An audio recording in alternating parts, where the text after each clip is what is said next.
my name is Lloyd from electricsense.com. In 1986 we were renting accommodation in North London, that's saying me and my wife, my girlfriend at the time, and we were renting a studio flat, and my landlord, he was a retired army major with a great big handlebar moustache, big Mitsubishi four-wheel drive and a big pouch on his belt. It's a very impressive fellow. And one day when he came to see us, his pouch started to ring, and which surprised me. And he opened the pouch and he took out the telephone, which I later learned was a cell phone. That was my first encounter with a cell phone. Living in London, I began to see more and more of these, and I was very attracted to the idea of buying one, but being a student it was a little bit beyond my means, and then I had a job which didn't really warrant, buying something like that. It was quite expensive, and it wasn't until 1998 that I actually went out and bought one for myself, which was a great thing. I found it a great little gadget, because it really did free my time up. I was able to be out of the office. I was running my own business, small business, and I was able to be out of the office and yet still answer calls. And it all went well until about, it was exactly February 2002. One day the cell phone rang, took it out of my pocket, put it to my ear and to speak, and immediately this kind of dizziness, this lightheadedness came over me, a bit like a hangover when you've had too much to drink the day after, that sort of feeling in your head. And so I continued the conversation, wondered what was going on, put the phone back in my pocket, and then a little while later phone rang again. So again started to press the talk button, started to speak on it, and immediately I started to feel this searing pain. It wasn't just a funny sensation, it was now an actual searing pain on the side of my head where I was holding the cell phone. And so I continued the conversation as best I could, and I sort of continued with the cell phone as best I could, which was a mistake, because not only was my cell phone affecting me, then it was starting to be the computer, cordless phones, TV. I started to get a reaction to the car, and even my corded landline, the regular phone, even that I started to feel symptoms with that. And this kind of symptoms I was feeling, it was all sorts of varied symptoms. So there was the immediate symptoms of what I was getting when I was using the phone, or whatever,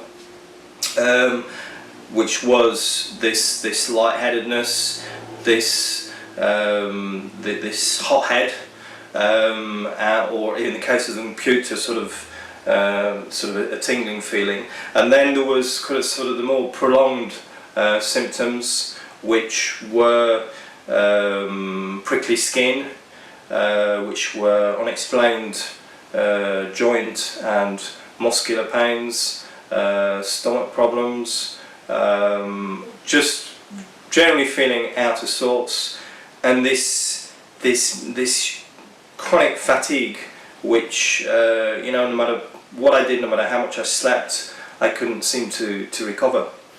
And so eventually I went to the doctors. Not really much, never have been much for doctors.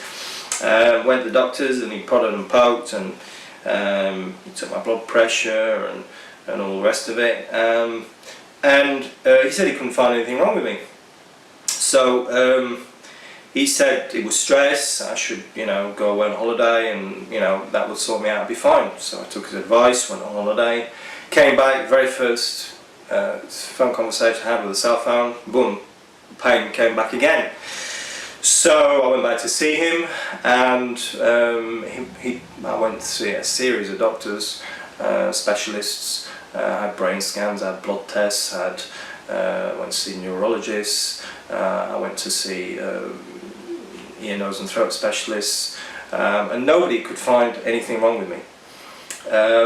So my doctor, wanting to help me out, prescribed me some tablets, and the tablets were pretty good to start with. They dulled the pain, and I was able to carry on you know, working normally.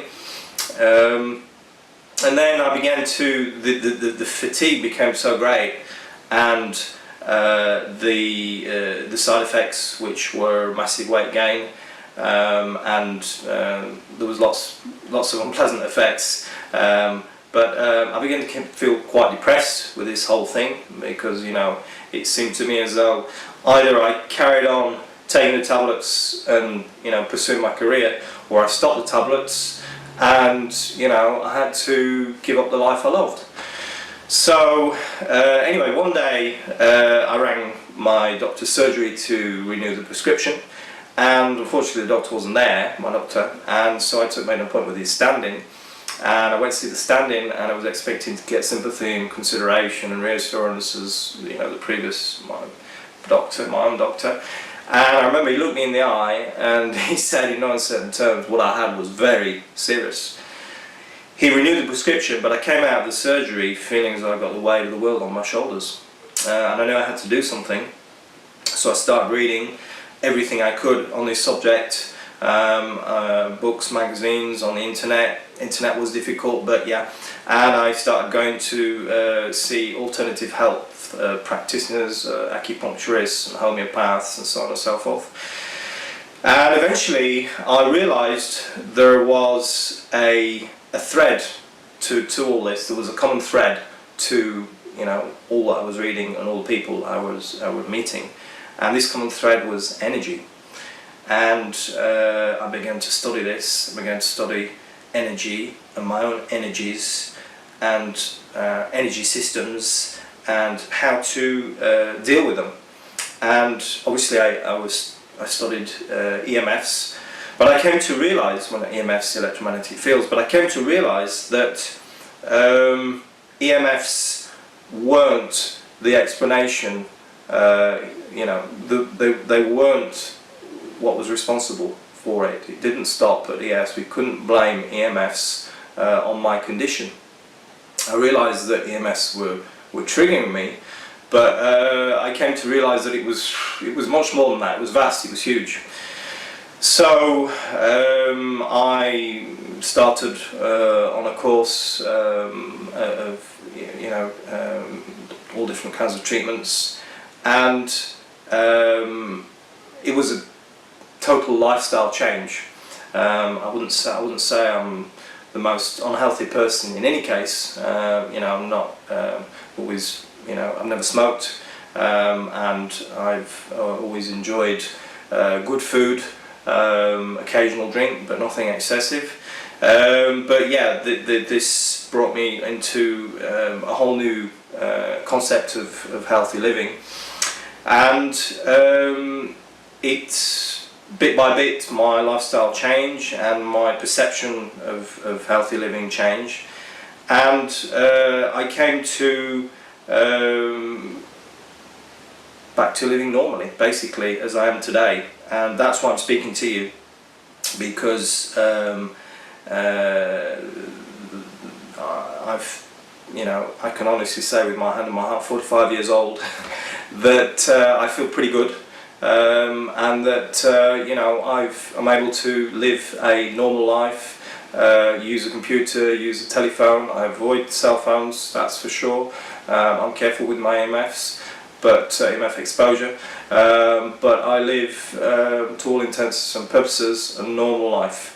And this is what I want to share with you, because I know that there are lots of people that are electrically sensitive, and they see this as a big problem, in fact an insurmountable problem for many, and this is what I want to share with you, and this is what I would like to talk about in my next video, is exactly what causes electrical sensitivity, because once we can clearly identify what causes it, then we can work on eliminating and liberating these causes and work towards feeling better if not working towards being completely healed. So my name is Lloyd from electricsense.com. Thank you for your time.